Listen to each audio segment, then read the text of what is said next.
કોઈને નબળ નો સમજવો, કોઈને ગરીબ નો સમજવો.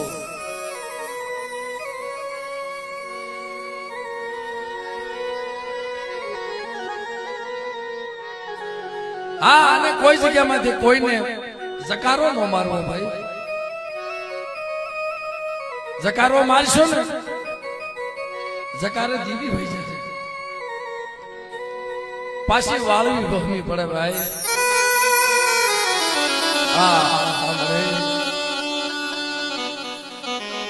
તેથી ભયું આને બોલીએ કે એમ નો હોય, કાંઈ કહીએ કે મેં નો હોય. નબળું પાણી હોય, બધા તો કઈ હરખા ન હોય. આમાં બધા હરખા નહીં હોય બાપ. કોક નબળો હશે મિત્રો, પણ નબળાને જયારે સકારો મારે જા આમાં તારું કાંઈ નથી ને વ્યો જા.